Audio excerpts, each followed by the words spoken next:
Syllabus में कोई कोताही नहीं बरती जाएगी किसी के लिए। लिखना शुरू करेंगे।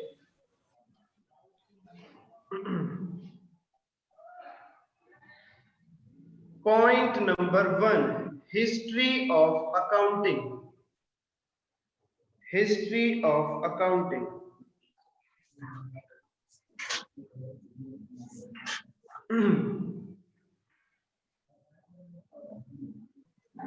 चलिए मैंने ऑन कर लिया अपने पास यहाँ पर वीडियो। History of accounting. हम लोग 11th क्लास 12th क्लास में पढ़ना शुरू कर देते हैं अकाउंटिंग क्या है। स्टार्ट कराया जाता है आपको debit what comes in, credit what goes out, ये सब चीजें रटवा करके आपको फ्रेंड्स तैयार किया जाता है। लेकिन हिस्ट्री ऑफ अकाउंटिंग के बारे में शायद ही चर्चा हो पाती है, इसीलिए हम आपको बिल्कुल शुरू से बताएंगे कि अकाउंटिंग कहां पर डेवलप हुई, डिस्कवर हुई, इजाद हुई, कैसे कैसे चीजें हुई। आइए जरा मैं आपको ले चलता हूं 15th सेंचुरी में। सर इतनी पुरानी बात हो गई अकाउंटिंग डेवलप हुई? हाँ जी, इतनी पुरानी बात हो गई। 15वीं सदी में अकाउंटिंग डेवलप हुई थी दोस्त। क्या हुआ था मैं आपको बता दूं। हमारे पास एक वेटिकन नाम का देश होता था, वेटिकन नाम की कंट्री थी। इसमें एक मर्चेंट था, व्यापारी था। व्यापारी का काम ये था कि वो शिप में डील करता था। उसके पास एक शिप था, उस शिप से वो सामान इंपोर्ट करता था, कुछ दूसरे देशों से गुड्स मंगाया करता था और आगे और देशों में बेच दिया करता था, और कुछ डोमेस्टिकली भी सेल कर दिया करता था। इंपोर्ट करता था, कुछ अपने ही देश में डोमेस्टिकली सेल कर देता था और कुछ दूसरे देशों में आगे फॉरवर्ड बेच देता था, एक्सपोर्ट कर देता था। इस व्यापारी का, मर्चेंट का बिजनेस थोड़ा सा ग्रो होने लगा, तो इंटरनली इस बंदे को फील हुआ कि मुझे अपना पूरा बिजनेस का रिकॉर्ड रखना चाहिए। मुझे देखना चाहिए कि मेरे बिजनेस में क्या क्या चीजें हो रही हैं, कितना सामान आ रहा है, कितना सामान जा रहा है, कितना बचा हुआ है। जब मैंने गुड्स परचेज किया तो मुझे क्या कॉस्ट पड़ी, जब मैंने गुड्स बेचा तो कितने में बेचा, मुझे कितने का गुड्स बेचने पर प्रॉफिट हुआ, वगैरह वगैरह। बहुत सारी चीजों की रिक्वायरमेंट महसूस हुई यहाँ पर इस मर्चेंट को। अब ये मर्चेंट था बहुत बिजी आदमी, क्योंकि इसे तो अपना बिजनेस देखना था। तो इन सब चीजों को रिकॉर्ड करने के लिए, ढूंढने के लिए मर्चेंट ने एक पर्सन से कांटेक्ट किया, जिस पर्सन का नाम था फ्रेंड लूका पासियोली। LUCA, लूका पासियोली। पेशे से ये एक मैथमेटिशियन हुआ करते थे। इनसे कांटेक्ट किया मर्चेंट ने, और मर्चेंट ने कहा कि भैया मेरा जो बिजनेस है, जिसमें मैं इंपोर्ट एक्सपोर्ट डोमेस्टिक सेल का कुछ काम कर रहा हूं, प्लीज इसके रिकॉर्ड रखना शुरू कर दीजिए। बिजनेस में होने वाली सभी एक्टिविटीज को रिकॉर्ड करना शुरू कर दीजिए। गुड्स किस वैल्यू पर परचेज किए जा रहे हैं, किस वैल्यू पर सेल किए जा रहे हैं, प्रॉफिट क्या है, और भी कुछ इंफॉर्मेशन हो सकती है, वगैरह वगैरह। तो मर्चेंट ने लूका पासियोली से कहा कि मेरे बिजनेस में जितनी भी एक्टिविटीज हो रही हैं सभी को रिकॉर्ड करना शुरू कर दीजिए, ताकि मैं ये जान सकूं कि मेरा बिजनेस किस डायरेक्शन में चल रहा है, प्रॉफिट की ओर जा रहा है, लॉस की ओर जा रहा है, मेरे बिजनेस की फाइनेंशियल पोजीशन क्या चल रही है। लूका पासियोली ने कहा ठीक है, मैं ये काम आपके लिए कर दूंगा। फ्रेंड, जैसे ही लूका पासियोली ने हाँ किया, लूका पासियोली को खुद नहीं पता था कि वो कितनी कितनी बड़ी चीज डेवलप करने जा रहे हैं आगे चलकर, सेंचुरीज तक जिसे लोग फॉलो करेंगे। लूका पासियोली ने तो सिर्फ ये सोचा था कि मैं रिकॉर्ड मेंटेन करूंगा, लेकिन जब उन्होंने रिकॉर्ड मेंटेन शुरू किया तो उनके दिमाग के अंदर कुछ थॉट्स पैदा होने शुरू हो गए, जिन थॉट्स को उन्होंने कन्वर्ट किया और अकाउंटिंग को जन्म दिया। आपको मैं बताऊं, कोई भी डिस्कवरी थॉट से ही शुरू होती है। पहले किसी पर्सन के माइंड में थॉट आता है, उसी के बाद कोई डिस्कवरी होती है। तो इनके दिमाग में जो थॉट्स आने लगे, इन्होंने उसे फॉलो किया और अकाउंटिंग को इन्होंने फिर डेवलप किया। कैसे डेवलप किया वो अभी देखेंगे हम आपके साथ। Luca Pacioli is also known as father of accounting. आप सभी ने पढ़ा होगा Charles Babbage the father of computer. उसी तरीके से फादर ऑफ अकाउंटिंग भी हैं, जो ज्यादा फेमस तो नहीं है, लेकिन जो लोग जानते हैं उन्हें अच्छे से पता है कि अकाउंटिंग इन्होंने डेवलप की थी। Luca Pacioli is the father of accounting. इन्होंने अपने थॉट्स को किस तरीके से कन्वर्ट किया और कैसे कैसे अकाउंटिंग को डेवलप किया, वो हम देखेंगे वन बाय वन करके। अब आप मुझे बताइए, आपने ये नोट कर लिया? आगे चल सकते हैं? Yes sir. Yes, sir. Yes sir. I've got 3 answers. I want 5. Yes, sir. Good. Please सभी लोग इन्वॉल्व रहेंगे। गुड। आपने बहुत बार सुना होगा golden rules of accounting. 11th में आप अच्छे से पढ़ के आए हैं गोल्डन रूल्स ऑफ अकाउंटिंग। चलिए मुझे लिखवाइए गोल्डन रूल्स ऑफ अकाउंटिंग। कोई भी एक बच्चा बताने की कोशिश करे।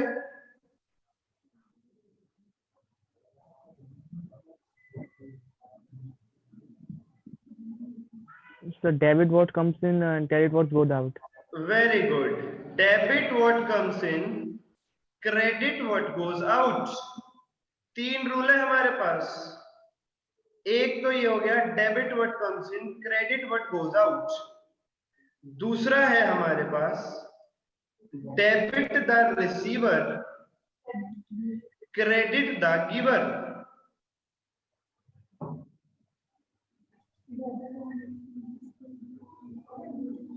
Yes, debit all expenses and losses, credit all incomes and gains.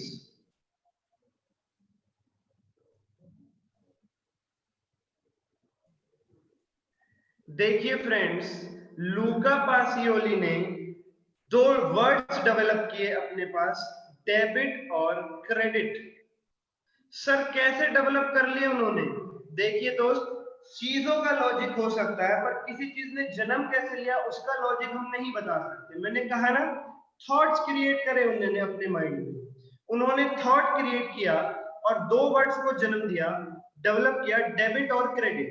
उन्होंने कहा इन्हीं 2 शब्दों का इस्तेमाल करके अकाउंटिंग की जाएगी। मैं इन्हीं 2 शब्दों का यूज करके इस मर्चेंट के जो रिकॉर्ड्स हैं उन्हें मेंटेन करने की कोशिश करूंगा।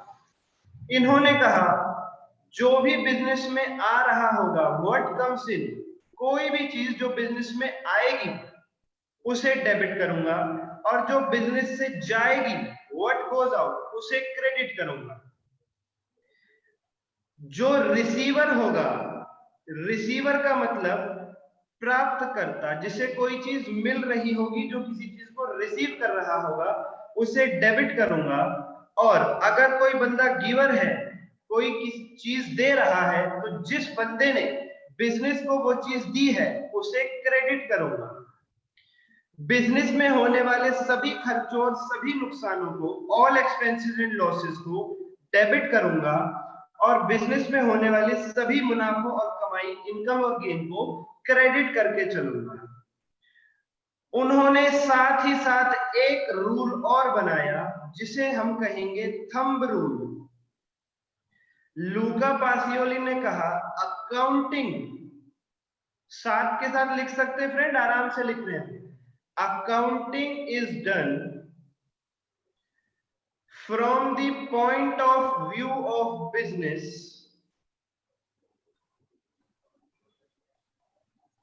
and not from the owner.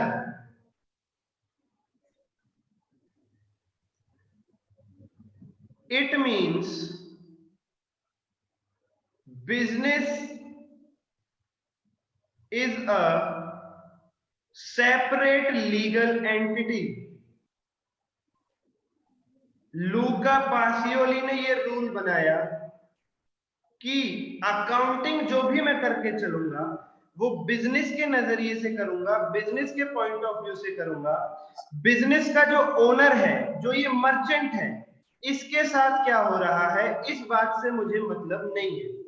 वो कहेगा लूका पासियोली ने कहा कि अकाउंटिंग में बिजनेस के क्या साथ क्या हो रहा है, बिजनेस में क्या क्या एक्टिविटीज हो रही हैं, उन्हें रिकॉर्ड करके चलूंगा, ना कि ओनर के साथ क्या क्या एक्टिविटीज हो रही हैं उन्हें रिकॉर्ड करके चलूंगा। इट मींस बिजनेस को लूका पासियोली ने एक सेपरेट एंटिटी माना, एक अलग संस्था माना।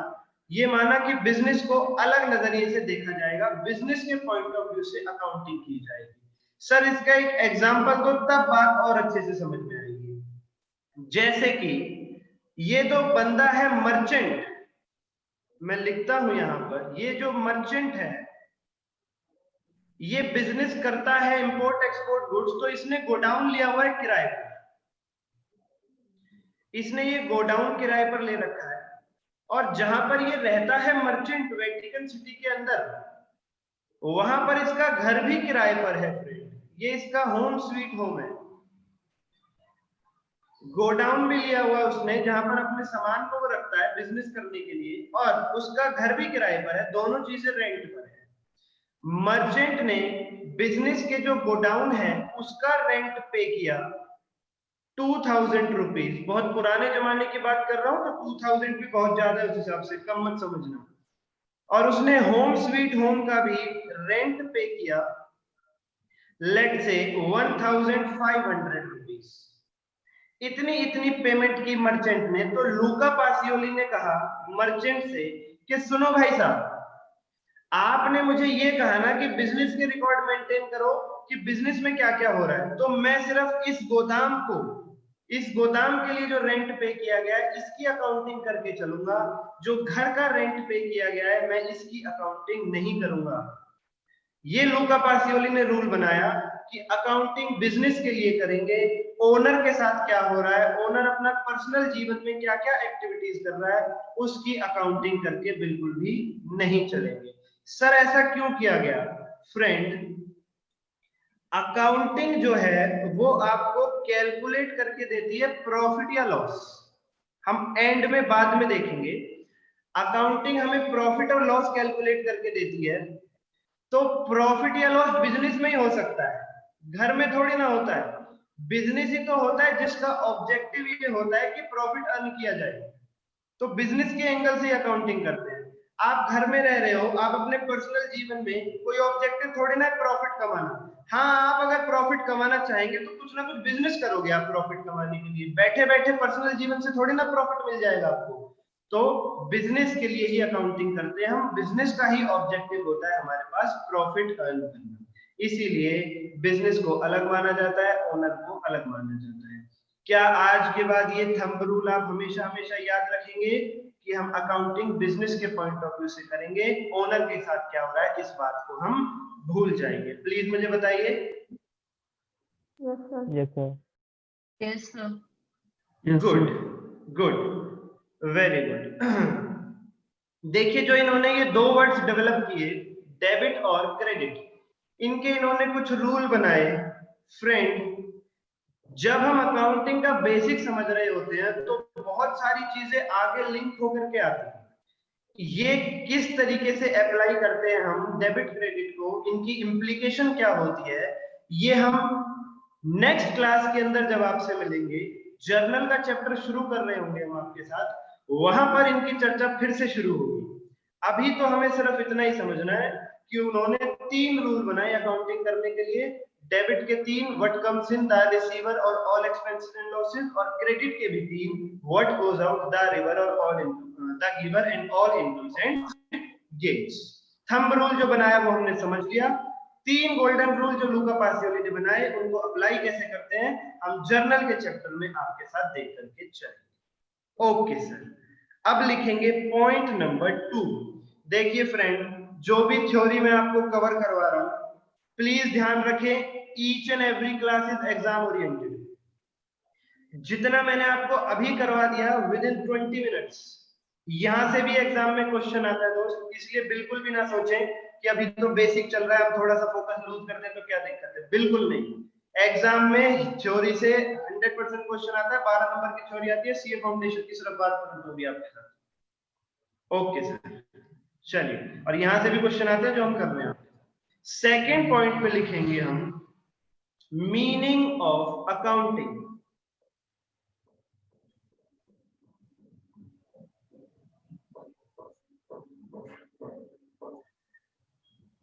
लिखेंगे इसके अंदर अकाउंटिंग। मैं 1 मिनट वीडियो ऑफ कर रहा हूं क्योंकि मुझे स्पेस चाहिए होगा। Accounting is the art of recording, classifying and summarizing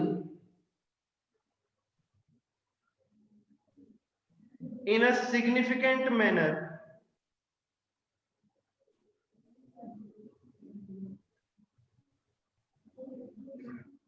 and in terms of money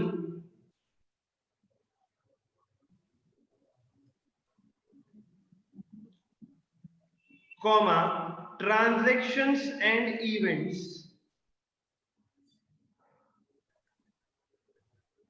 which are in part at least of a financial character।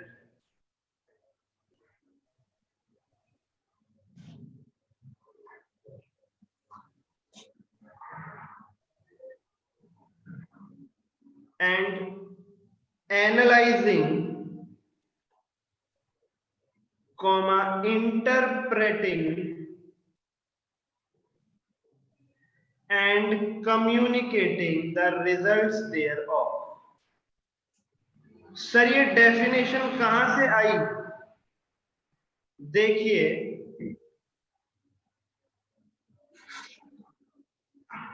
American institute है certified public accountant का हमारे पास, और यूके में भी एक institute है, वहां पर से ये पुरानी डेफिनेशंस हैं जो चली आ रही हैं।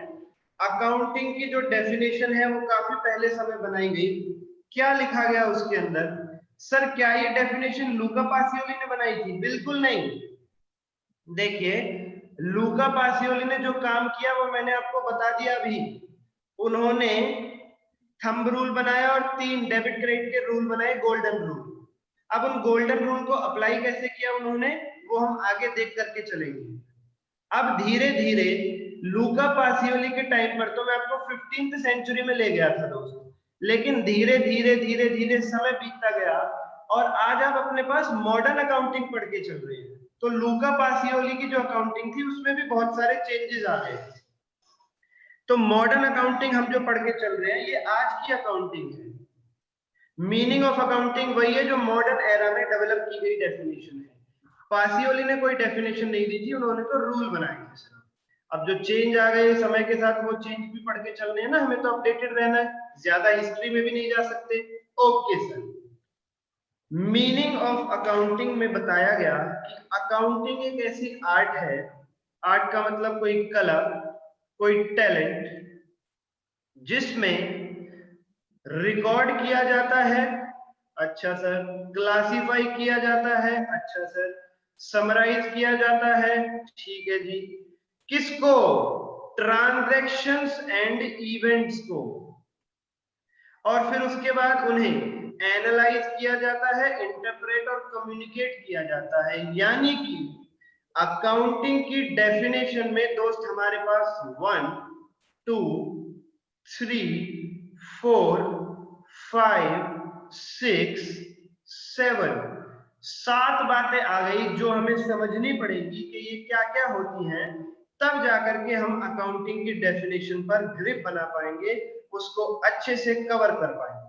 सबसे पहले मैं आपको समझाना चाहूंगा ट्रांजैक्शन एंड इवेंट क्या होते हैं हमारे पास, जिन्हें रिकॉर्ड, क्लासिफाई और समराइज करना, एनालाइज, इंटरप्रेट और कम्युनिकेट करना कहलाता है अकाउंटिंग। सबसे पहले ट्रांजैक्शन एंड इवेंट बताता हूं मैं आपको, लिखेंगे मेरे साथ। थोड़ा सा स्पेस छोड़ देंगे, 2-3 लाइन का, हो सकता है हमें जरूरत पड़ जाए, हो सकता है ना भी पड़े, 2-3 लाइन का स्पेस छोड़ देंगे। Meaning of transactions and events.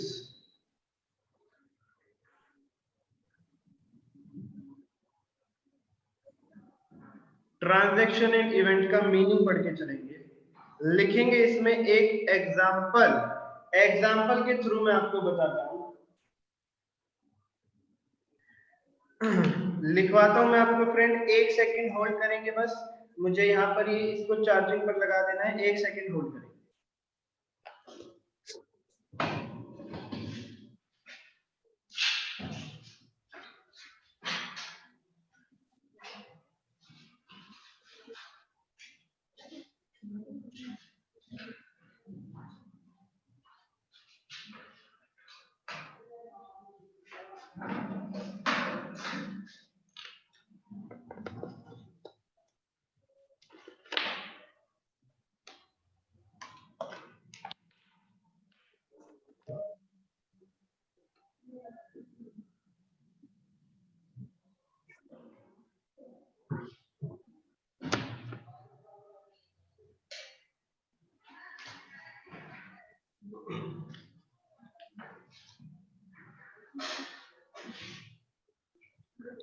Okay, लिखना शुरू करेंगे फ्रेंड्स। एग्जाम्पल के अंदर,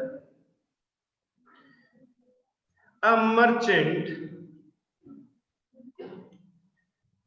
starts a business, a merchant starts a business with rupees 1 lakh invested.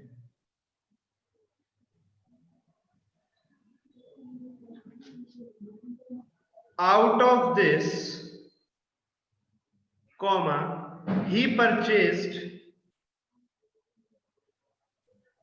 goods worth rupees 57,500. He sold some goods for Hanji. He sold some goods for rupees 73,500. Goods left in stock are rupees 7,500. एक merchant है, एक businessman है, व्यापारी है, उसने business start किया, 1 लाख रुपए उसने कैपिटल लगाई। उसने कहा कि मैं बिजनेस को शुरू कर रहा हूं 1 लाख रुपए के साथ। उसके पास 1 लाख रुपया अवेलेबल है। उसमें से उसने 57,500 के तो गुड्स खरीद लिए, ठीक है सर। कुछ सामान उसने, कुछ गुड्स बेच भी दिया 73,500 में, और कुछ गुड्स उसके पास बचा भी हुआ है 7,500 रुपीज का। आगे लिखेंगे shop rent paid rupees 2,500। Shop rent paid rupees 2,500। Sir 1 lakh रुपया क्या है, पहले तो ये बताओ।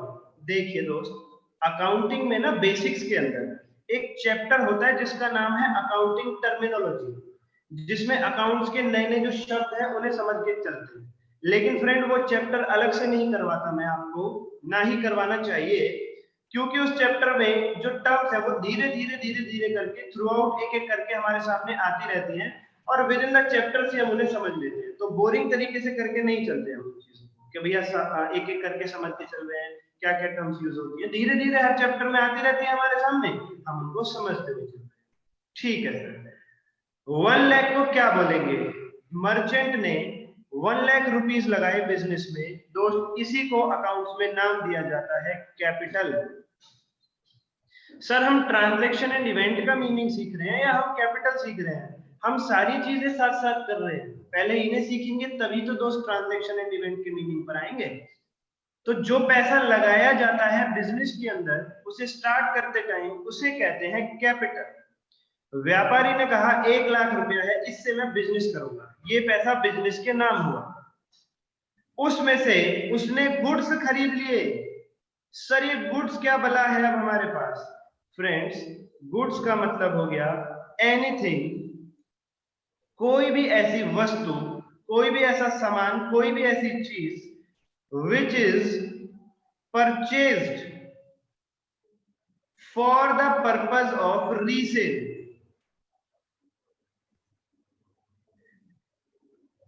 कोई भी ऐसी चीज जो बिजनेस के अंदर खरीदी जाए रीसेल यानी आगे बेच देने के लिए कस्टमर्स को, वो चीज उस बिजनेस के लिए गुड्स बन जाती है। आपने देखा होगा आपके आसपास ग्रोसरी की दुकानें होंगी, आप उससे सामान भी लाते होंगे, परचूने की जो दुकान होती है, तो जो ग्रोसरी का शॉप ओनर है वो क्या करता है? ये है वो ग्रोसरी शॉप का ओनर। ये आपको बहुत सारी चीजें बेचता है, टाटा टी बेचता है, आपको दाल बेचता है, सर्फ बेचता है, सर्फ एक्सेल बेचता है, और भी बहुत सारी चीजें खरीद सकते हैं आप ग्रोसरी शॉप से। तो ये ग्रोसरी ओनर इन्हें बाहर से खरीद करके लाता है, एजेंसी से खरीदता है, कंपनी से खरीदता है और आगे आपको बेच देता है इन सभी चीजों को। हाँ, वो बात अलग है कि ये 10 में खरीदता है और आपको 12 में बेचता है। अरे भाई, अगर ये ऐसा नहीं करेगा तो ये खाएगा कमाएगा क्या?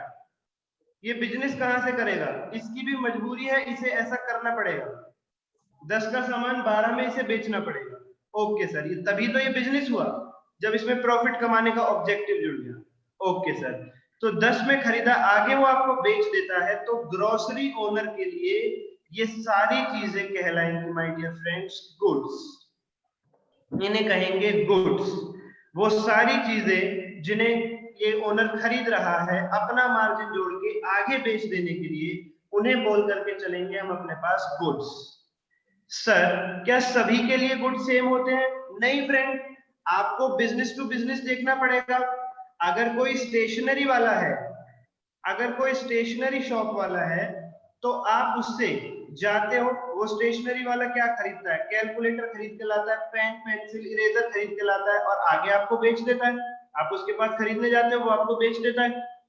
तो स्टेशनरी वाला पेन पेंसिल इरेजर कैलकुलेटर ये सब चीजें खरीद रहा है आगे आपको बेच देने के लिए, इसका उद्देश्य है आगे बेच देना, तो इसके लिए ये चीज गुड्स बन जाएंगी, कैलकुलेटर पेन पेंसिल इरेजर।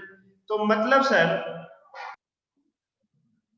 अगर हम ये कहें कि जो गुड्स, जो चीज खरीदी जाती है आगे बेच देने के लिए, वो उस पर्टिकुलर बिजनेस के लिए कहलाएगी गुड्स। हाँ जी, बिल्कुल सही, बिल्कुल ऐसी ही बात। यहां तक किसी को कोई दिक्कत है? No sir. No sir.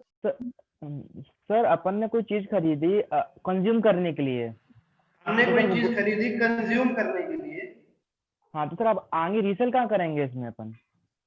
तो फ्रेंड वो चीज गुड्स नहीं बन सकती ना आपके लिए।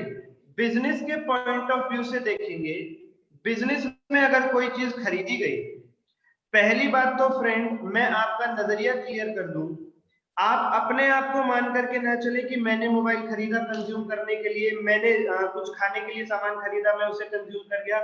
आपकी तो फ्रेंड बात ही नहीं हो रही, यहाँ पर बिजनेस की बात हो रही है। मैंने थंब रूल लिखवा दिया, बिजनेस के पॉइंट ऑफ व्यू से सोचना। ओके ठीक है, तो बिजनेस में अगर कोई चीज खरीदी गई है इस ऑब्जेक्टिव के साथ कि उसे आगे बेच दें, तो वो बनेगी गुड्स।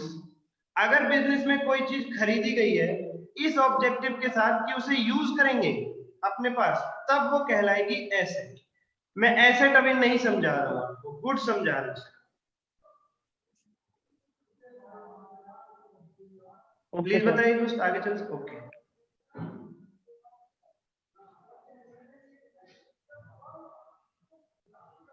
गुड्स खरीदे गए 57,500। अब मैंने आपको बताया कि गुड्स का मतलब जिसे आगे बेच दिया जाए, तो आगे बेचेंगे भी तो सही। कुछ सामान बेच दिया और बेच करके पैसा प्राप्त किया 73,500। सर खरीदा तो इतने का, बेच दिया इतने का, हाँ महंगा ही बेचेंगे तभी तो प्रॉफिट कमाएंगे। Goods left in stock are 7500, कह रहे हैं कुछ सामान बचा भी हुआ है अभी हमारे पास 7500। ध्यान से देखिए, गुड्स खरीदा गया 57,500 का, उसमें से गुड्स बचा भी हुआ है। लेफ्ट इन स्टॉक का मतलब जो सामान बेचा नहीं गया, अभी रखा हुआ है, कस्टमर नहीं आए हमारे पास खरीदने के लिए, कुछ सामान अभी बचा हुआ है। ऑब्जेक्टिव हमारा यही है कि इस सामान को भी बेचेंगे हम, है ये भी गुड्स हमारे लिए, लेकिन अभी आए नहीं है कस्टमर हमारे पास इस गुड्स के लिए। तो 57,500 का हमने सामान खरीदा, सामान बचा हुआ है हमारे पास 7,500 का। आप मुझे बता सकते हैं कितने का सामान बेच दिया गया होगा? 50,000 50,000 का गुड्स बेच दिया गया, और कितने में बेचा? 23,500 के प्रॉफिट पर, यानी 50,000 का सामान 73,500 में बेचा गया, हमारे पास 23,500 हमें मुनाफा हुआ सामान को बेचकर। ठीक है, अब एक बात बताओ, आपने कहा कि सर इतने का प्रॉफिट हो गया 23,500 का, नोट करा दूंगा, डोंट वरी, पहले समझ लीजिए। अब फ्रेंड इसमें से कुछ खर्चे भी तो करने हैं, बिजनेस कर रहे हैं, दुकान ले रखी है किराए पे, तो उसका किराया भी तो भरना है। तो हम ऐसा थोड़ी ना कह सकते हैं कि 23,500 ही हमारी कमाई है, उसमें से कुछ पेमेंट भी करनी पड़ेगी हमें। 2,500 का रेंट पे कर देंगे इसमें से, तो क्या बचेगा डियर फ्रेंड्स हमारे पास? 21,000। ये हमारा मुनाफा हो जाएगा, इसे हम बोलेंगे अपने पास प्रॉफिट। सर जरा लिखवा दो इसको साफ साफ, लिखिए जरा। Profit is equal to, profit कैसे निकाला हमने? हमने क्या किया, सेल वैल्यू जो कि है 73,500, उसमें से माइनस कर दिया, क्या माइनस कर दिया हमने? कॉस्ट ऑफ गुड सोल्ड, जितना सामान हमने बेच दिया उसकी कॉस्ट। हमने सामान खरीदा था 57,500 का, 7,500 बचा हुआ है, मतलब कि 50,000 का सामान हमने बेच दिया, तो इसमें से लेस कर दिया हमने cost of goods sold. Sir इसे कॉस्ट ऑफ गुड्स सोल्ड का नाम देते हैं, यस। गुड्स मतलब सामान, सोल्ड मतलब जो बेच दिया गया, उसकी कॉस्ट क्या पड़ी, उसकी कीमत क्या है? एक बात बताओ, टोटल सामान की कीमत थी 57,500, कह रहे हैं हमें उस सामान की कीमत बताओ जो सामान बेच दिया गया, कॉस्ट ऑफ गुड्स सोल्ड। तो 7,500 ऐसा है जो अभी बिका नहीं है, मतलब 50,000 आपने बेच दिया, वो लेकर के चलना है हमें यहाँ पर 50,000। फिर हमने इसमें से खर्चा भी कर दिया, शॉप का रेंट भी पे कर दिया, शॉप रेंट पेड 2500, तब जाकर के हमारे पास प्रॉफिट निकल के आया 21,000। नोट करेंगे जरा इसको, किसी को कोई इश्यू है तो पूछ लेंगे।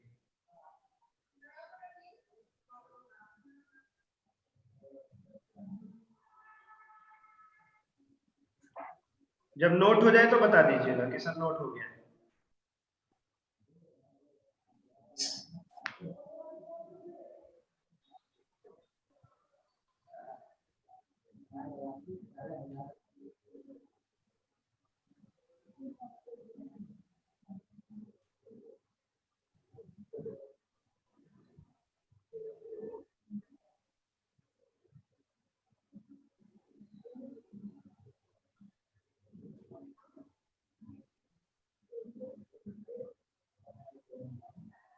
बताएंगे फ्रेंड्स प्लीज, नोट हो गया क्या? सर हो गया। yes sir very good. अब मैं आपको मीनिंग समझा रहा था ट्रांजैक्शन एंड इवेंट का। अरे हाँ सर याद आया, हम तो ये समझ रहे थे, हम तो भूल भी गए थे प्रॉफिट के चक्कर में कि हम चर्चा क्या कर रहे हैं अपने पास। कोई बात नहीं, हम किस लिए आपके साथ, हम याद दिलाएंगे आपको क्या चर्चा चल रही थी। डिस्कशन था ट्रांजैक्शन एंड इवेंट के ऊपर, और पहुंच गए हम पता नहीं कहां, प्रॉफिट के पास। यहीं से तो हमें पता चलेगा ट्रांजैक्शन और इवेंट क्या होता है। फ्रेंड बताता हूं मैं आपको, जो ये 21,000 निकल के आया है हमारे पास, दिस इज कॉल्ड इवेंट। और जो हमने ये काम किए, 1 लाख रुपीस लगाए, फिर 57,500 का गुड्स खरीदा, 73,500 का बेच दिया, शॉप रेंट पे किया, सामान बच गया, ये सारी चीजें हमारे पास ट्रांजैक्शंस। यानी कि अगर मैं आपको लिखवाना चाहूं, ऑल द, लिखेंगे साथ साथ, all the activities of a business are known as transactions and, देखिए पहले लिख रहा हूं ए एंड डी एंड, उसके बाद फिर से एंड लिख रहा हूं E and D and and result of such activities is known as an event.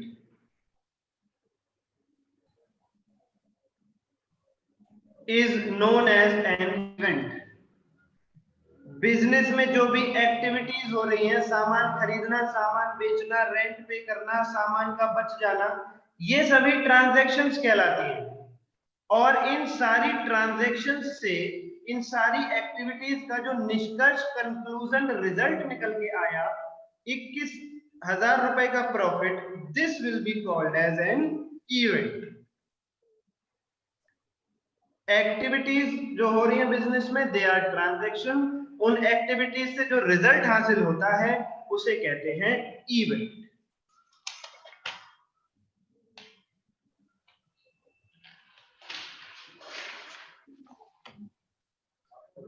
Please बताएं, हो गया note? Yes sir. Yes sir, हो गया। गुड। मैंने आपसे कहा था अकाउंटिंग की डेफिनेशन समझनी है हमें। अरे हाँ सर, हम तो ये भी भूल गए थे। कोई बात नहीं, आइए जरा ट्रांजैक्शन एंड इवेंट का मीनिंग समझ लिया, ठीक है? मतलब कि बिजनेस में होने वाली एक्टिविटी और उनसे जो रिजल्ट हासिल हो रहा है वो, purchase, sale of goods and profit या लॉस जो हो रहा है हमें, उन्हें कहते हैं ट्रांजैक्शन और इवेंट। फ्रेंड, इन्हीं ट्रांजैक्शन और इवेंट को रिकॉर्ड कर देना, क्लासिफाई कर देना, समराइज कर देना, एनालाइज कर देना, इंटरप्रेट करके कम्युनिकेट कर देना, इसे कहते हैं हम अपने पास अकाउंटिंग। यानी कि जो ये एक्टिविटीज हुई, 1 लाख की कैपिटल, 57,500 के गुड्स, 73 की सेल, शॉप रेंट और प्रॉफिट, इन सभी को record, classify, summarise, analyse, interpret, communicate करना कहलाता है अकाउंटिंग। अब सवाल ये उठता है कि सर इन्हें record, classify, summarise, analyse, interpret और कम्युनिकेट करेंगे तो करेंगे कैसे? मैंने कहा था 2-3 लाइनों की जरूरत पड़ेगी हमें। 2-3 लाइन जहां पर है वहां पर लिखेंगे।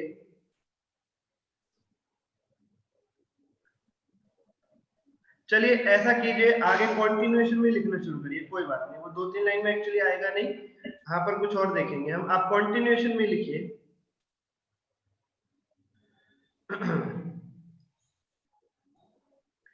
मैंने आपसे कहा आसान भाषा में, अभी आप चाहे तो लिख सकते हैं, चाहे तो ना भी लिख सकते हैं। मैंने कहा ट्रांजैक्शंस एंड इवेंट्स रिकॉर्ड कर देना, उसके बाद क्लासिफाई कर देना, फिर समराइज कर देना,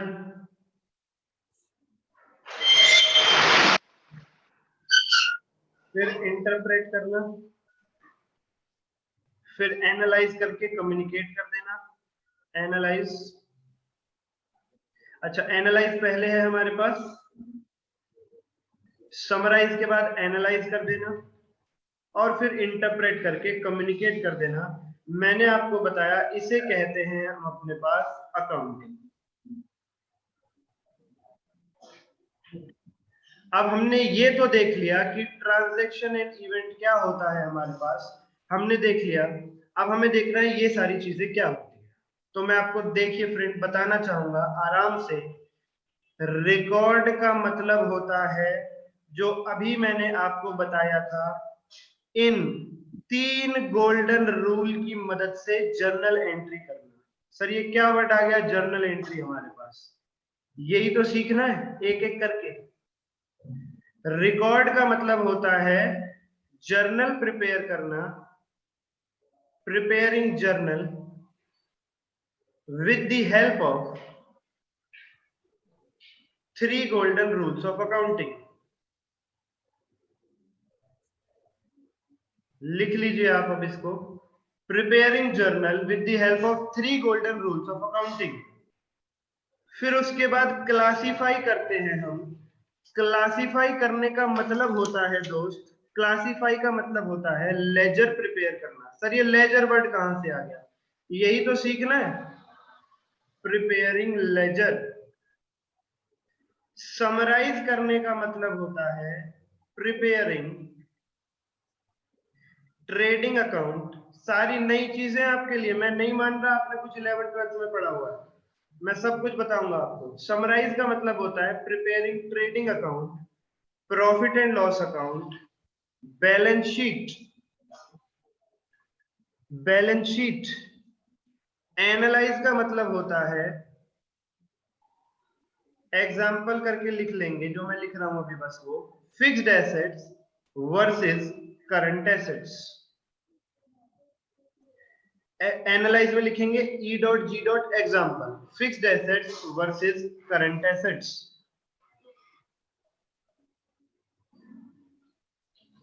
आप लोगों के पास जगह होगी, आप लोग वहां पर लिखिएगा। इंटरप्रेट का मतलब क्या होता है? इंटरप्रेट का मतलब क्या होता है? लिखेंगे financial statements should explain not only what has happened but also why it happened and what is now likely to happen, and what is now likely to happen। आराम से लिख लीजिए, किसी भी चीज से घबराने की जरूरत नहीं है, हर चीज आराम से डिस्कस करेंगे डिटेल में आपके साथ। थ्योरी पार्ट है, पूरा लिंक है माय डियर फ्रेंड्स। कुछ चीजें आज समझेंगे, कुछ चीजें कल की क्लास से लिंक होगी, फिर परसों, फिर जब हमारा बेस बिल्डअप हो जाएगा, फिर हमें आगे की चीजें फास्ट फास्ट कवर करने में कोई दिक्कत नहीं आएगी। लिख लेंगे financial statement should explain not only what has happened but also why it happened and what is now likely to happen. Communicate में छोटा सा लिखना है बस, to external and internal users, to external and internal users. Communicate to external and internal users.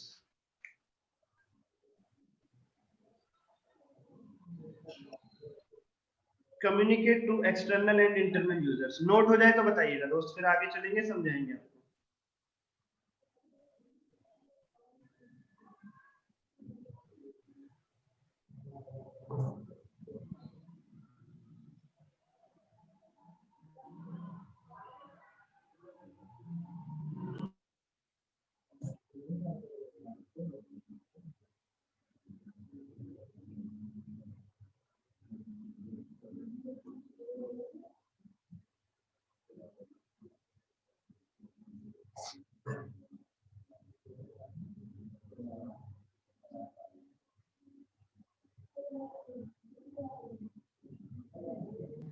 Please बताएंगे friends, हो गया क्या नोट?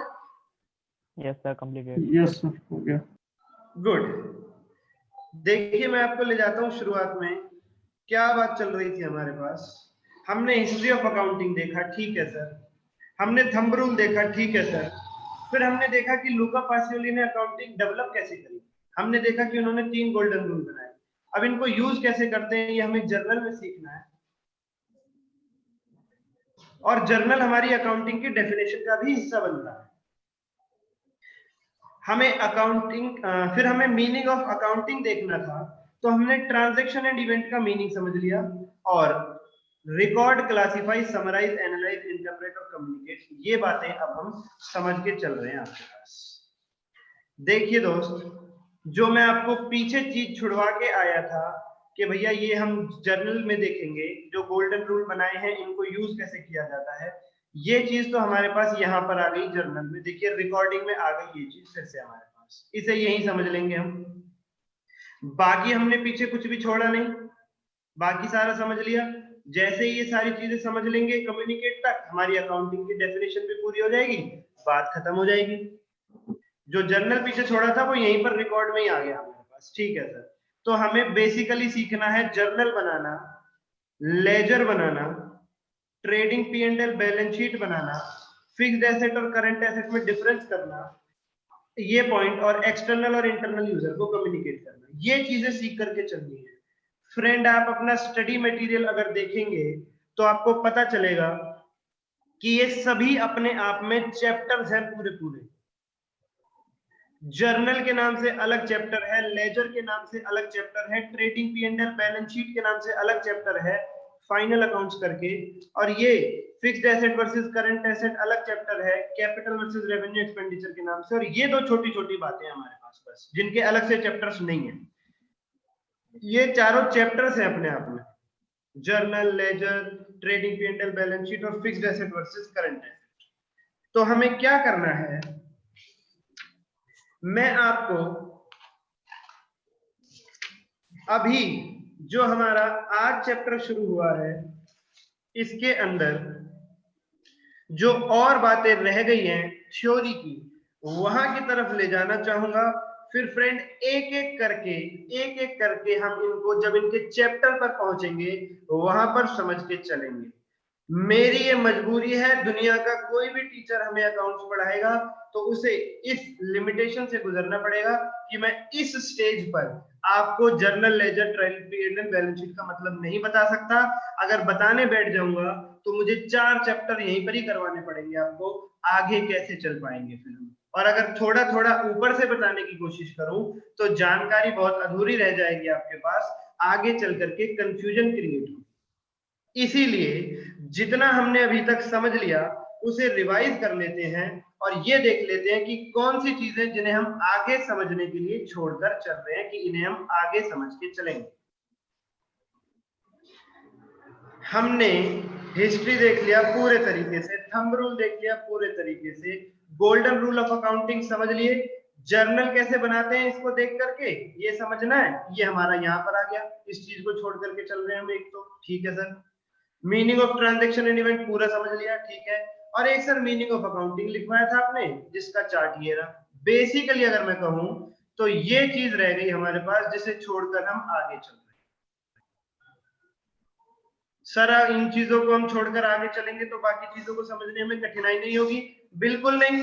बाकी बेसिक चीजें ये तो एडवांस बीच में दखल दे रहा है। एडवांस ने कहा सुनो सुनो मैं भी हूँ बेसिक साहब, मुझे भी ले लो अपने चैप्टर में शामिल कर लो। हमने कहा नहीं नहीं एडवांस प्रोविजन तुम्हारी कुछ नहीं चलेगी, अभी बेसिक पर है, बेसिक पर ही रहेंगे, तुम्हें तुम्हारे समय पर समझेंगे आराम से। ये चार्ट आप लोगों ने नोट कर लिया है। आप लोग इस चार्ट के ऊपर ऐसे करके बड़ा सा स्टार बना देंगे जिससे हमें पता रहेगा कि ये चीज पेंडिंग है हमारे पास समझने के लिए, इस पर एक स्टार बना देंगे। और मुझे परमिशन देंगे कि sir you can proceed. May I proceed please बताएंगे, किसी को कुछ पूछना है यहाँ तक? No sir. No sir. Okay, ये था पॉइंट नंबर 3 हमारे पास। अब लिखेंगे पॉइंट नंबर 4। क्वेश्चन की फॉर्म में लिखवा रहा हूं मैं आपको, इसको याद रखने में आसानी रहेगी। What is accounting cycle? हमें आगे चलकर इन शब्दों से रूबरू होना पड़ेगा। What is accounting cycle?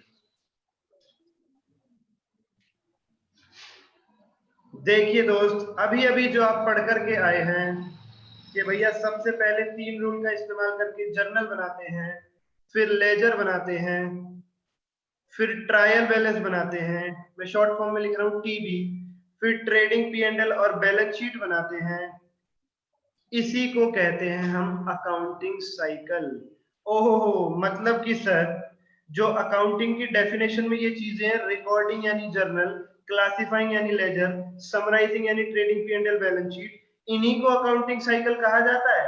Yes, इसी को अकाउंटिंग साइकिल का नाम देकर के चलते हैं।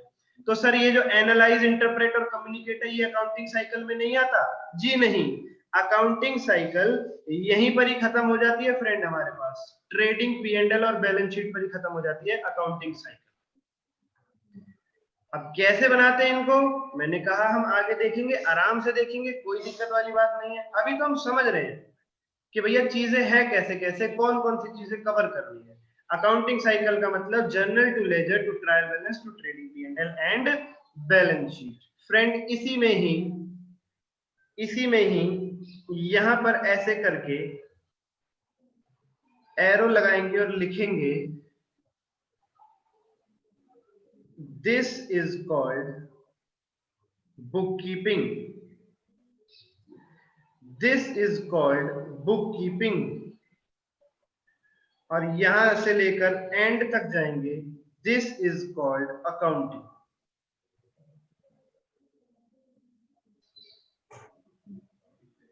This is called book keeping and this is called accounting.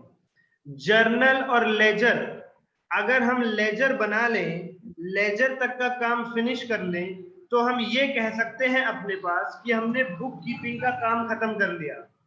Friend, एक शब्द का आपको सामना करना पड़ेगा आगे आने वाले चैप्टर्स में, बुक कीपिंग। तो बुक कीपिंग का मतलब होता है जो हमारी अकाउंटिंग साइकिल है, journal, ledger, trial balance, trading P&L, balance sheet, इन चार में से 2 स्टेप्स कंप्लीट कर देना हमारे पास कहलाता है बुक कीपिंग। और जब चारों स्टेप कंप्लीट हो जाते हैं, trial balance, trading P&L, balance sheet भी बन जाते हैं, इसे कहते हैं हम अपने पास अकाउंटिंग। 2 स्टेप तक बुक कीपिंग बोलते हैं, जब चारों स्टेप कंप्लीट हो गए तो इसे बोलेंगे हम अपने पास अकाउंटिंग।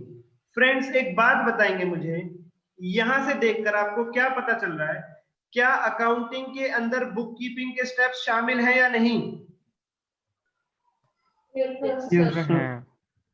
शामिल है। देखिए, मैंने यहां से आप मत लिखिएगा, मैंने यहां से यहां तक नहीं कहा accounting.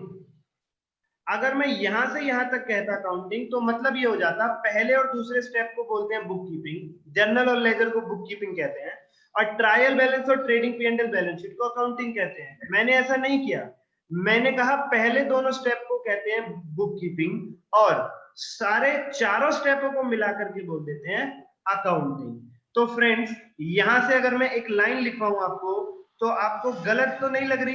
Accounting includes book keeping, please बताइए। नो सर, सही है। Yes, it is correct. Please सभी लोग इन्वॉल्व हैं दोस्त, कनेक्शन टूटता है, आप लोग सोचते हो समझ आ रहा है, बोलने से क्या होगा, समझते रहते हैं। प्लीज सभी लोग इन्वॉल्व हैं दोस्त। Accounting includes book keeping, therefore accounting includes book keeping. हम ऐसा कह सकते हैं कि अकाउंटिंग के अंदर बुक कीपिंग शामिल होती है। मैं एक चार्ट बनवाऊंगा आपको, बहुत ही छोटा सा, मामूली सा। इस तरीके से आप 3 बॉक्सेस बनाएंगे, एक,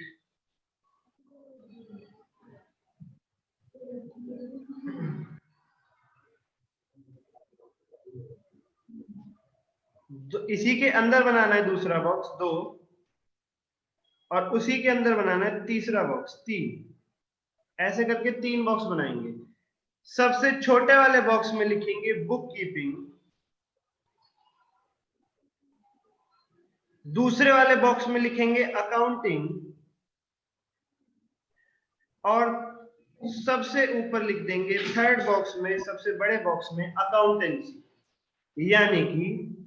यानी कि पहले होती है बुक कीपिंग हमारे पास, जर्नल और लेजर, फिर जब 4 स्टेप और कंप्लीट हो जाते हैं, 2 और कंप्लीट होके पूरे 4 स्टेप कंप्लीट हो जाते हैं, तो ये बन जाती है अकाउंटिंग। मैंने लिखवाया अकाउंटिंग इंक्लूड्स बुक कीपिंग, ये चार्ट भी यही कह रहा है, अकाउंटिंग वाले बॉक्स के अंदर दिखा रहा है ये बुक कीपिंग को, मतलब कि अकाउंटिंग इंक्लूड्स बुक कीपिंग। और इस पूरी प्रोसेस को मिलाकर के अगर कोई कंबाइन नाम देना चाहूं मैं, तो उसे कहूंगा अकाउंटेंसी। अकाउंटेंसी का मतलब होता है अकाउंट का ए से लेकर जेड तक जो भी अकाउंटिंग के अंदर है, journal, ledger, trial balance, trading P&L, balance sheet, बाकी सारे चैप्टर्स, शॉर्ट फॉर्म में कहूं आपका पूरा सिलेबस कहलाता है अकाउंटेंसी। ए से लेकर जेड तक अकाउंटिंग में जो भी चीजें, सभी को मिलाकर के अकाउंटेंसी कहते हैं। यानी कि सर, अगर हम फिर से कंक्लूड करना चाहें, तो जर्नल और लेजर, इन दोनों को कहते हैं book keeping. Yes, journal, ledger, trial balance, trading P&L, balance sheet, इन सभी को मिलाकर के कहते हैं अकाउंटिंग। यस, और अकाउंटेंसी का मतलब हो जाएगा हमारे पास एवरीथिंग रिलेटेड टू अकाउंट्स। जो भी चर्चा होती है अकाउंट्स के अंदर, उसे अकाउंटेंसी कह करके चलते हैं हम, चाहे उसमें कुछ भी क्यों ना आ रहा है। अकाउंटेंसी एक बहुत ही वाइड टर्म है, मैं आपकी जानकारी के लिए बताना चाहूंगा, अकाउंटेंसी एक ऐसा शब्द है जिसको कहीं पर भी डिफाइन नहीं किया गया है दोस्त। इसकी कोई भी डेफिनेशन आज तक डेवलप नहीं हुई है। जो आप बुक्स वगैरह के अंदर देखते हो ये सभी के ओपिनियंस हैं, सहमति किसी ने नहीं जताई अभी तक अकाउंटेंसी की एक डेफिनेशन पर। तो इसीलिए मैं आपको बता रहा हूं आसान भाषा में, अकाउंटेंसी का मतलब अकाउंट्स का A to Z। इससे आसान अकाउंटेंसी की डेफिनेशन नहीं होगी हमारे पास। नोट हो जाएगा तो बताइएगा, शायद कर भी लिया होगा आपने। हो गया सर, हो गया सर, हो गया। अब 2 लोगों ने आंसर दिया है, मैं वही चाहता हूँ 5 के 5 आंसर आए प्लीज दोस्त। Sir, noted. गुड हो गया। गुड। चलिए फिर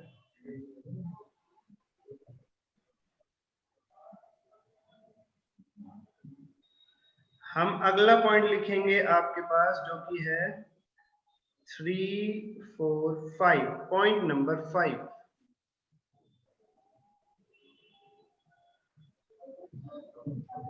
users of accounting information. Users of accounting information. देखिए, हमने आपको ये तो बता दिया कि अकाउंटिंग की जाती है,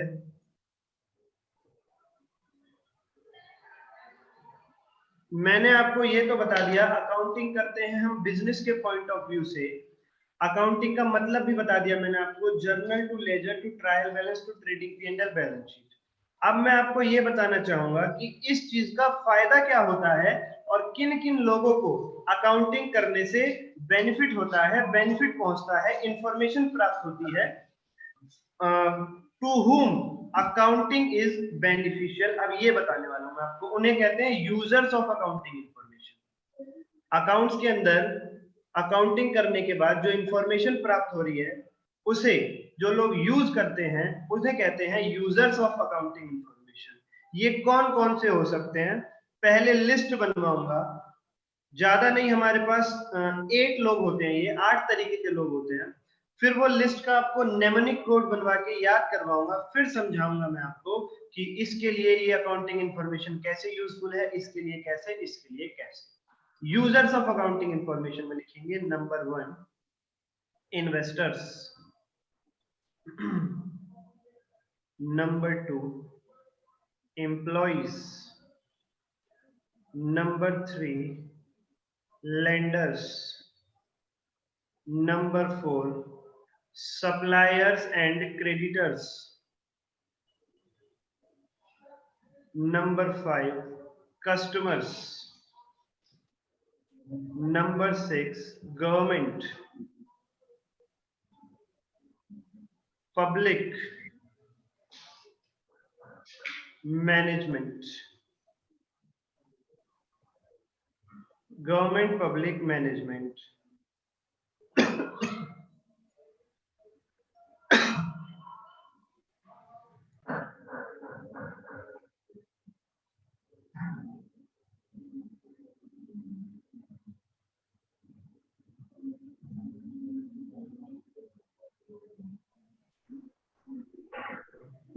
investors, employees, lenders, supplier and creditors, customers, government, public, management.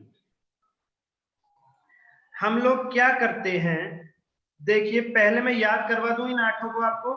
Sir इन्हें हमें लर्न क्यों करना है, देखिए सीएमए वाले बच्चों, आपके जो ऑब्जेक्टिव टाइप क्वेश्चन आते हैं उनमें ये पूछा जा सकता है कि इनमें से कौन कौन यूजर ऑफ अकाउंटिंग इंफॉर्मेशन है। तो आपको पता होना चाहिए कि यूजर ऑफ अकाउंटिंग इंफॉर्मेशन कौन कौन से होते हैं। इसी तरीके से थ्योरी का जो पहला क्वेश्चन आता है 12 नंबर का सीए फाउंडेशन के अंदर, उसमें भी आपसे पूछा जा सकता है कि name all the users of accounting information. इसीलिए हमें ये याद करके चलना है, यहाँ से थ्योरी क्वेश्चन बनता है हमारे पास कई बार। तो सर अब ये लिस्ट रटना तो बड़ा बोरिंग हो जाएगा।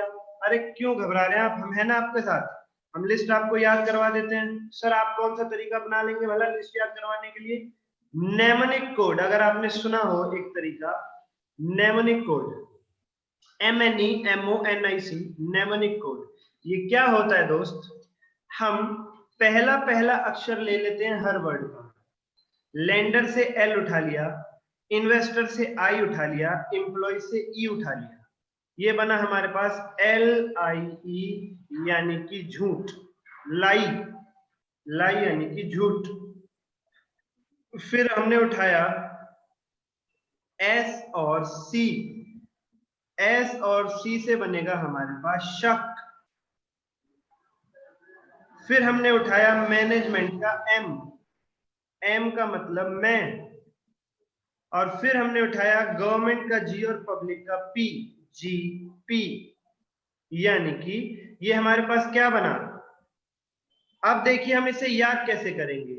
झूठ नहीं बोल रहा मैं, झूठ नहीं बोल रहा, शक मत करो,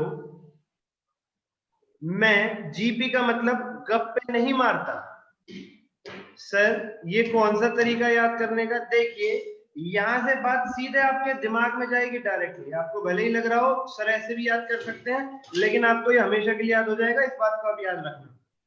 झूठ यानी लाई नहीं बोल रहा, LIE, शक मत करो, SC, मैं यानी M, गप्पे नहीं मारता यानी कि G और P, L for lender, I for investor, E for employees, S for supplier and creditor, C for customer, M for management, G for government, P for public. Lie, SC, MGP, झूठ यानी लाई नहीं बोल रहा, SC शक मत करो, मैं यानी M, गप्पे नहीं मारता, GP। इस तरीके से आप इसे लिख सकते हैं, याद कर सकते हैं। नेमोनिक कोड से लिस्ट आपको आसानी से याद हो जाएगी, इसमें कोई दिक्कत आपको नहीं आएगी।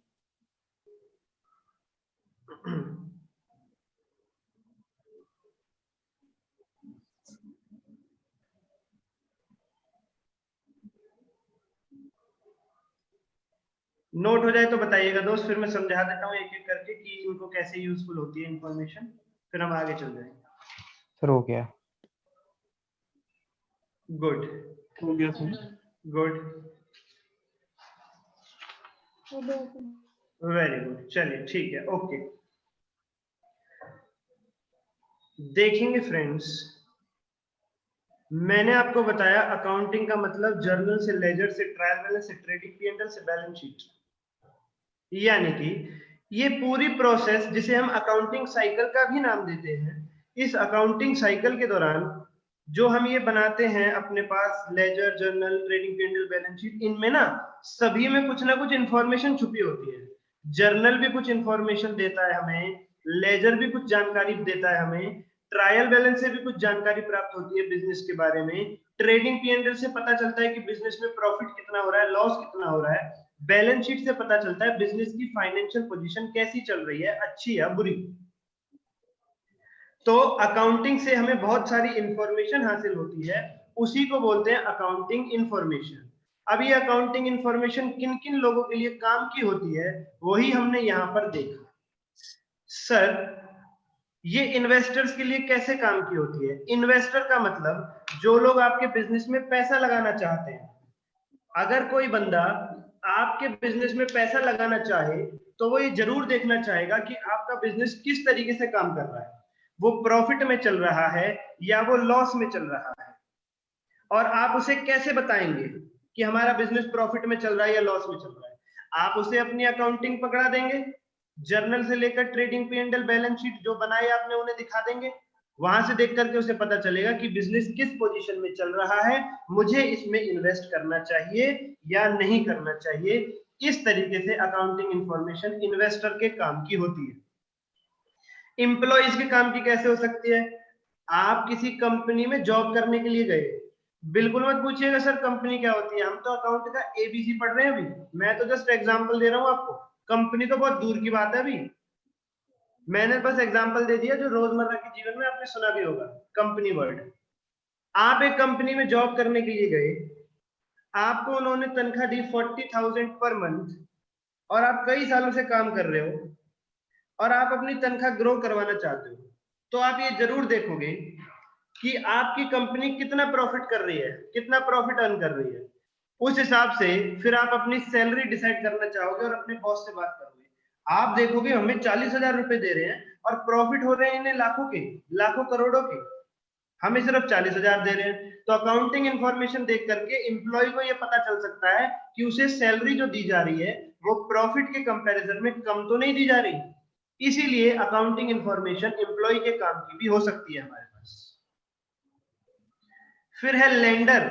लेंडर का मतलब होता है देने वाला, जिसने पैसा दिया है बिजनेस को उधार, उधार देने वाला।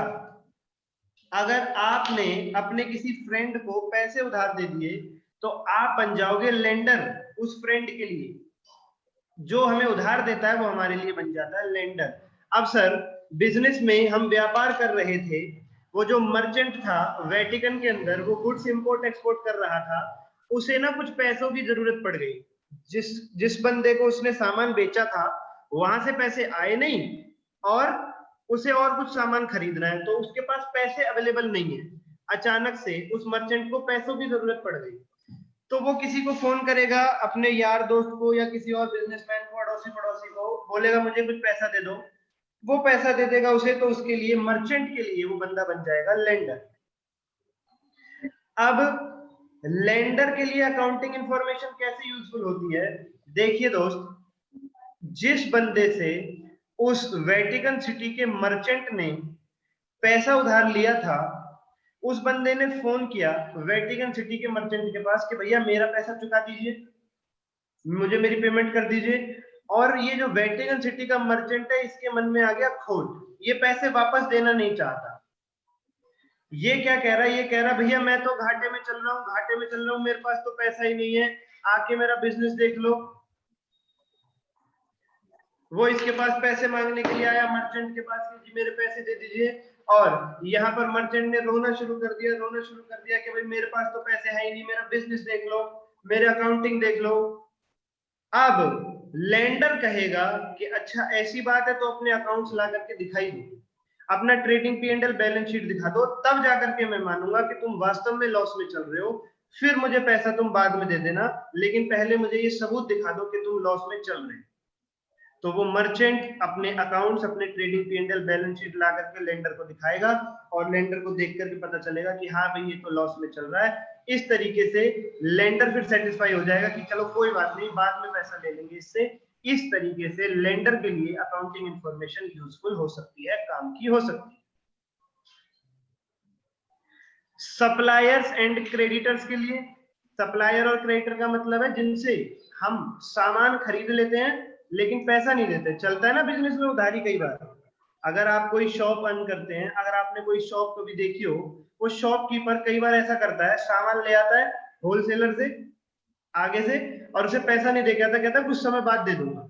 तो ऐसे लोगों को क्रेडिटर कहते हैं, जिनका पैसा हमें देना है, जिनसे हमने सामान खरीद रखा है उधार, उन्हें क्रेडिटर और सप्लायर कहते हैं। उनके लिए भी अकाउंटिंग इंफॉर्मेशन यूजफुल होती है। वो ये देखना चाहते हैं, कोई भी बंदा उधार देने से पहले ये देखना चाहेगा कि इस सामने वाले दुकानदार की बिजनेस कैपेसिटी क्या है, ये प्रॉफिट में लॉस में चल रहा है, हमारा पैसा चुका भी पाएगा या नहीं। मैं मार्केट में जाऊं कुछ भी सामान लेने के लिए, मुझे ऐसे थोड़ी ना कोई उधार दे देगा। मैं 1 लाख रुपए का उधार लेने चले जाऊं सामान, मुझे कोई उधार दे देगा नहीं। सब लोग ये जानना चाहेंगे कि इसकी कैपेबिलिटी भी है वापस चुका देने की। अगर कैपेबिलिटी है तो ही हम इसे उधार देंगे, वरना नहीं देंगे। इस तरीके से क्रेडिटर के लिए भी अकाउंटिंग इंफॉर्मेशन यूजफुल हो सकती है हमारे पास। कस्टमर के लिए भी बिजनेस की अकाउंटिंग इंफॉर्मेशन यूजफुल होती है, वो ये कल को इन्वेस्ट करना चाहिए अगर बिजनेस के अंदर। फिर आता है गवर्नमेंट, सरकार के लिए अकाउंटिंग इंफॉर्मेशन कैसे यूजफुल होती है। आपको पता है जो भी आप कमाते हो उस पर टैक्स देना पड़ता है, पता है आपको? प्लीज बताइए। Yes sir. Yes sir. अच्छा Yes, ठीक sir. है, ठीक है। आपको मैं बताना चाहूं, अंदर की बात है, किसी को बताना मत दोस्त, चुपचाप से सुनना, किसी को मत बताना। मेरे पास ना पिछले साल 5 लाख रुपए के प्रॉफिट हुए थे और सरकार को मैंने बोला सिर्फ 3 लाख के प्रॉफिट है, इस पे टैक्स ले लो। 5 लाख के प्रॉफिट थे और मैंने सिर्फ 3 लाख के प्रॉफिट पर ही टैक्स चुकाया सरकार को। मतलब कि गवर्नमेंट का टैक्स बचा गया मैं। हाँ जी बिल्कुल सर, आप गवर्नमेंट का टैक्स बचा गए, आप गवर्नमेंट के साथ घपला कर गए। सर हमें नहीं पढ़ना है ऐसे बंदे से जो गवर्नमेंट के साथ घपला करता हो।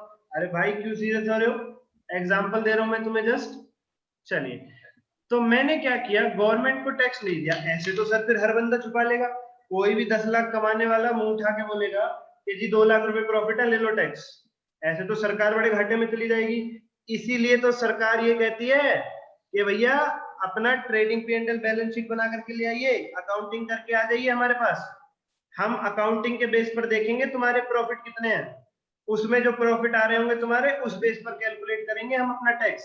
जो तुम्हारे मुंह से कह दोगे उस तुम्हारे कहने से कुछ नहीं हो जाएगा। बोलने चाहिए, कागज होने चाहिए तुम्हारे पास, अकाउंटिंग करके लाइए।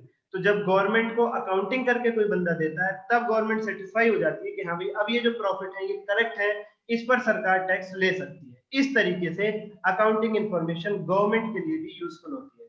सर अकाउंट में भी कोई बंदा घपला कर दे तो कोई तगड़ा ही घपलेबाज हो, वो अकाउंट्स में भी 10 लाख की जगह 2 लाख का प्रॉफिट बना के ले जाए, तो सरकार फिर उसे ढूंढती है, पकड़ती है, देखती है उसके पास प्रॉपर्टी कितनी है, फिर उसकी ब्लैक मनी बाहर आती है, फिर उसे सजा देती है, जेल में पहुंचाती है। वो प्रावधान अलग है, हमें इतना ही समझ के चलना है।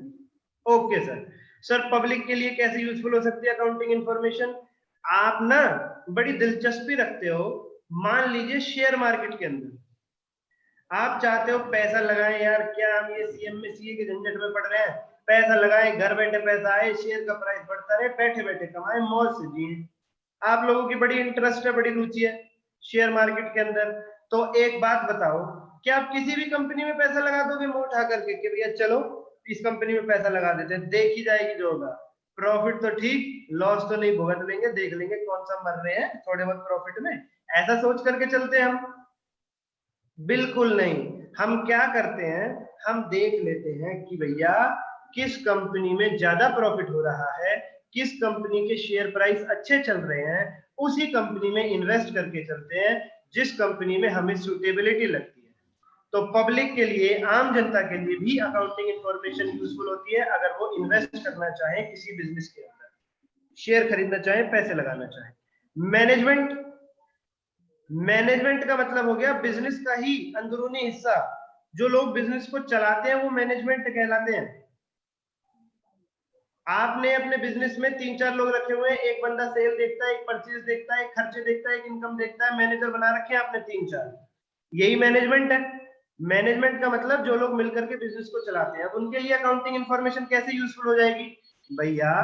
वो अपना ट्रेडिंग P&L बैलेंस शीट देखेंगे और उन्हें पता चलेगा कि इस साल इतना प्रॉफिट कमाया, तो वो देखेंगे कि हमारे जैसे और बिजनेसेस है वो तो ज्यादा प्रॉफिट कमा रहे हैं, मतलब कि हम अच्छे से काम नहीं कर रहे, हमें अच्छे से काम करना चाहिए। फिर वो कुछ डिसीजंस लेंगे फ्यूचर में अच्छे से काम करने के लिए, बेनिफिट और ज्यादा कमाने के लिए।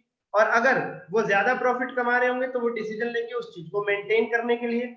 इस वे में मैनेजमेंट को भी फाइनेंशियल इंफॉर्मेशन, अकाउंटिंग इंफॉर्मेशन की जरूरत पड़ती है ताकि वो अपने डिसीजंस ले सके, ये देख सके कि बिजनेस कैसा चल रहा है, मैनेजमेंट कैसा काम कर रही है, बिजनेस को किस वे में ऑपरेट किया जा रहा है। मुझे बताएंगे फ्रेंड्स, यहाँ तक की बातें आपको समझ में आती है? किसी को कोई दिक्कत? No sir. No sir. No sir. मैंने सिर्फ और सिर्फ क्या लीव किया है आपके साथ, सिर्फ और सिर्फ दोस्त मैंने इसकी मोहलत मांगी है आपसे कि मुझसे अभी journal ledger, trading P&L balance sheet, trial balance, ये सब मत पूछना। मैंने इसकी मोहलत मांगी आपसे। अच्छा फ्रेंड, एक चीज देखेंगे, अभी अभी दिखाई दिया मुझे, मैंने यहाँ पर लिख दिया प्रिपेयरिंग ट्रेडिंग। एक चीज और आएगा दोस्त यहाँ पर, preparing trial balance, trading and P&L balance sheet. Trial balance भी वर्ड लिखिएगा, मुझे अभी दिखाई दिया, वो मैंने बोला तो था, शायद लिखना रह गया। ट्रायल बैलेंस और लिखिएगा, TRIALBALANCE, ट्रायल बैलेंस।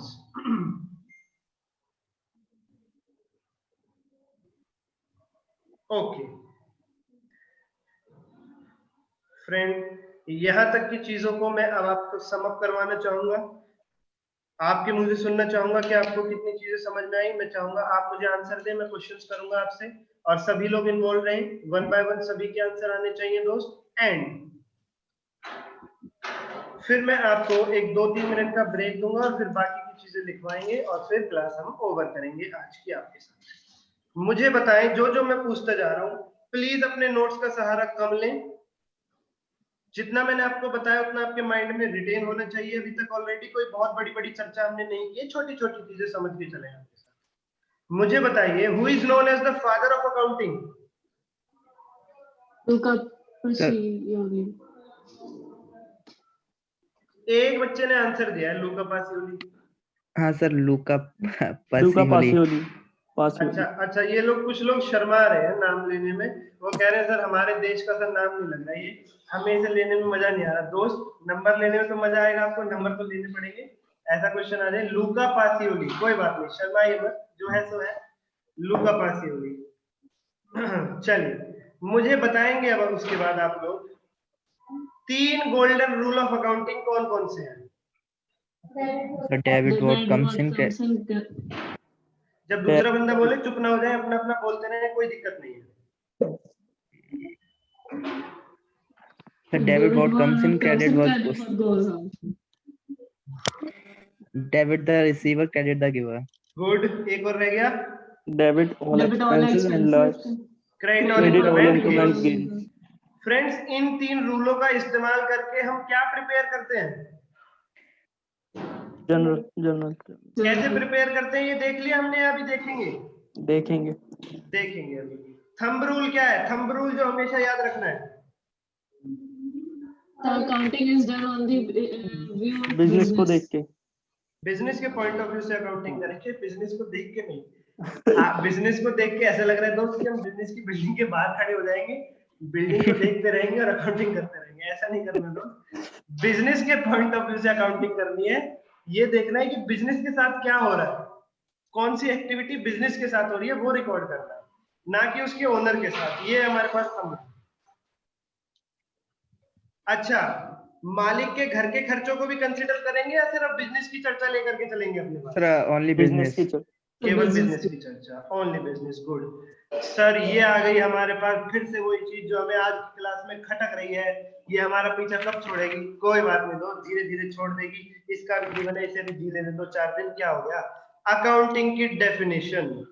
अकाउंटिंग का मतलब होता है, चार्ट से पढ़ेंगे, ट्रांजैक्शन एंड इवेंट को record, classify, summarise, analyse, interpret और कम्युनिकेट कर देना। यस सर, बिल्कुल। ट्रांजैक्शन एंड इवेंट का क्या मतलब होता है ये बताइए।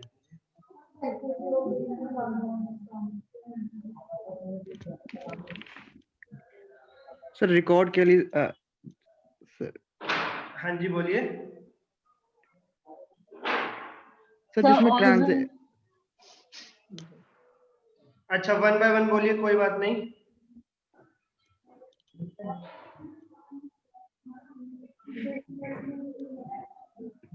सब बिजनेस की जो एक्टिविटीज होती है उन्हें ट्रांजैक्शंस बोलते हैं, और उनके जो एंड रिजल्ट्स होते हैं उन्हें इवेंट्स बोलते हैं। As simple as that, very good. Business में जितनी भी एक्टिविटीज हो रही हैं वो ट्रांजैक्शन कहलाती हैं, और उन एक्टिविटीज से जो रिजल्ट हमें हासिल होता है, प्रॉफिट या लॉस, उसे इवेंट कहते हैं। That's it. अब उन्हें record, classify, summarise, analyse, interpret communicate छोड़ दो, बाद में देखेंगे। अकाउंटिंग साइकिल बताओ जरा दोस्तों, कहां से शुरू कहां पे खत्म? जीवन जैसे बचपन से शुरू बुढ़ापे पे खत्म, ऐसे ही अकाउंटिंग साइकिल कहां से शुरू कहां पे खत्म, बताइए जरा। सर जनरल से शुरू एंड बैलेंस शीट पे बैलेंस शीट पे खत्म। वो अलग बात है, जो आपकी उम्र चल रही है वो ये है कि तुझी से शुरू और तुझी पे खत्म, उसमें बचे दोस्त। और हमेशा यही याद रखें, जर्नल से शुरू, ट्रेडिंग P&L बैलेंस शीट पे खत्म, तभी नंबर मिलेगा, तभी करियर बनेगा, बाकी चीजों से दूर रहे। जर्नल के बाद क्या आता है? Ledger, then trial balance, then trading P&L balance sheet. अच्छा, पहले 2 स्टेप को क्या नाम देते हैं जब जर्नल और लेजर कंप्लीट हो जाते हैं? बुक कीपिंग, और तीसरे और चौथे स्टेप को क्या बोलते हैं? कुछ बोलते ही नहीं है। कुछ बोलते ही नहीं है। Very good answer. इसको कुछ थोड़ी ना बोलते हैं। जब तीसरा और चौथे स्टेप भी कंप्लीट हो जाते हैं तो 1 से लेकर 4 तक इन सभी स्टेप्स को क्या बोलते हैं? Accounting. Accounting includes book keeping, true और फॉल्स? ट्रू। और अकाउंटेंसी मींस अकाउंट्स का ए से लेकर जेड तक। अब जरा फिर बताएंगे मुझे, यूजर्स ऑफ अकाउंटिंग इंफॉर्मेशन कौन है हमारे पास? नेमोनिक बताएंगे दोस्त, मुझे रटी हुई लिस्ट नहीं चाहिए। नेमोनिक आपकी मदद करेगा एग्जाम में एक झटके में रिकॉल करने में। पहले हिंदी में बोल दो। अरे बोल दो। झूठ नहीं बोल रहा, शक मत करना। सर इसको याद करने की क्या जरूरत है, वैसे ही सिंपल सी तरीके से याद कर सकती है ना इसको। दोस्त जैसे आपका दिल करे भाई, क्लास में हर तरीके के बच्चे बैठे हुए हैं, अगर आपको लग रहा है बहुत सिंपल तरीके से आप कर सकते हैं, कोई समस्या नहीं है। मेरा काम है आपको आसान से आसान वे में करवाना, दैट्स ऑल। झूठ का मतलब लाई, LIE, SC फॉर शक, मैं मतलब M, गप्पे मतलब GP, lender investor employ, supplier creditor, management, government और पब्लिक। दूसरा ये भी पर्पज है दोस्त मेरा। ये लिस्ट तो आपको सिंपल लग रही है, कोई बात नहीं, लेकिन बहुत सारी चीजें आगे चल के आपके पास जरूर आएंगी जहां पर आप बोलेंगे सर इसको याद करना थोड़ा सा कॉम्प्लिकेटेड है, कुछ तरीका बता दो। तो मैंने आपको बता दिया नेमनिक कोड कैसे ऑपरेट करता है, इस तरीके से हम चीजों को सीख के आगे भी चलेंगे। कोई बात नहीं, अगर आपको आसान लग रहा है, no problem at all. Friend, इसके बाद हम आपके पास अभी 5 मिनट का ब्रेक लेंगे और फिर 20 मिनट्स की बची हुई क्लास में आपको कुछ नोटिंग कराएंगे और फिनिश करेंगे। ठीक है दोस्त? सर ये अकाउंटिंग वर्ड है सर, ये किसने डिस्कवर किया? अकाउंटिंग जो वर्ड है ये किसने इजाद किया दोस्त? अब हम उसी वे में जा रहे हैं जिस वे में हमें थोड़ा सा नहीं जाना चाहिए। मैंने आपको हिस्ट्री में बता दिया, लूका पासियोली ने बनाया। फिर दोस्त मैंने आपसे कहा ये 15वीं सेंचुरी की बातें थी दोस्त। धीरे धीरे धीरे धीरे आप देखेंगे 5-6 सेंचुरीज बीत गई, तो इन चीजों का कहीं पर भी रिकॉर्ड अवेलेबल नहीं है कि अकाउंटिंग वर्ड किसने बनाया या अकाउंटेंसी वर्ड किसने बनाया। ये सब कहीं पर भी अवेलेबल नहीं है, कहीं भी नहीं मिलेगा। ये समय के साथ डेवलप हुई हैं चीजें और इनको यूज करते हुए चले गए और फिर वो गुम हो गए, किसने बनाया कैसे बनाया। जो चीज अवेलेबल है मैं आपको 101% करवा रहा हूँ। हिस्ट्री में कहीं पर जाना दोस्त आसान नहीं होता, कौन सी चीज अवेलेबल है हमारे पास, कौन सी चीज अवेलेबल नहीं है। ये अकाउंटिंग किसने बनाया, this is not a matter of concern, don't worry at all. हाँ, कभी कभी फादर ऑफ अकाउंटिंग पूछ लेता है आपसे, इसीलिए लूका पासियोली बता दिया। Okay sir. ओके फ्रेंड, फिर हम 5 मिनट एक आपके साथ ब्रेक लेते हैं, फिर 5 मिनट बाद मिलते हैं।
Should I proceed? Everyone is in? Yes, sir. Yes, sir. Yes, sir. Good, okay. देखिए, मैं आपको बता दूं, हमारे पास जो थ्योरी के अंदर एक दो चीजें हैं, जैसे कि ऑब्जेक्टिव्स ऑफ अकाउंटिंग और लिमिटेशंस ऑफ अकाउंटिंग।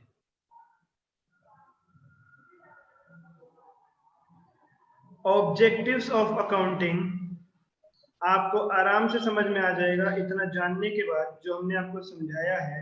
लिमिटेशंस हम फिर से देखेंगे जब हम अपने पास कुछ चीजें कवर कर चुके होंगे, ट्रेडिंग, P&L और बैलेंस शीट। अभी मैं आपको वो चीजें नोट करवा रहा हूं जो हम अगली क्लास में पढ़ करके चलेंगे, और फिर उसके बाद मैं आपसे डिस्कस करूंगा जो हमारा स्टडी मटेरियल है उसके अंदर हमें किस तरीके से थ्योरी क्वेश्चंस दे रखे हैं, और जैसे एग्जाम में थ्योरी क्वेश्चंस आते हैं वो मैं आपको दिखा करके चलूंगा। पहले लिखेंगे मेरे साथ, यहाँ पर हमारे पास पॉइंट नंबर 5 था, अब लिखेंगे point number 6। Following accounting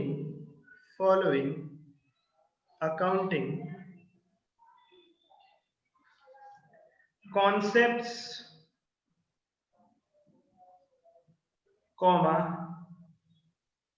conventions,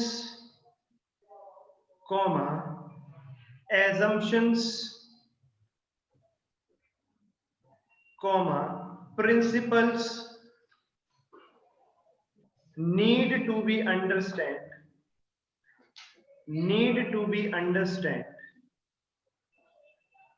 for the purpose of doing accounting. For the purpose of doing accounting.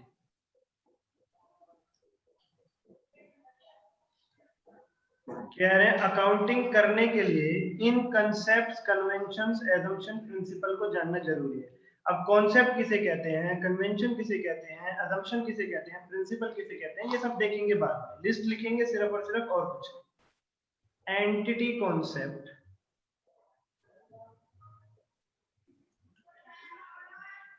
Money measurement concept,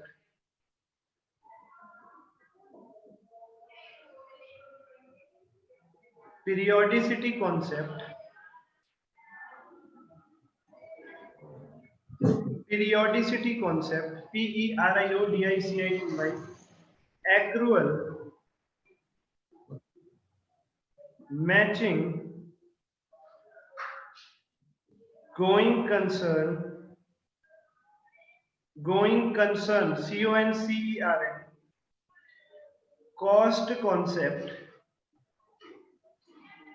realization concept, dual aspect concept,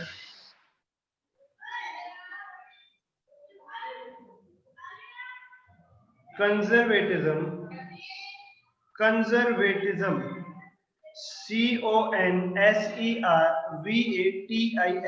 conservatism, consistency, materiality, MATERIALITY,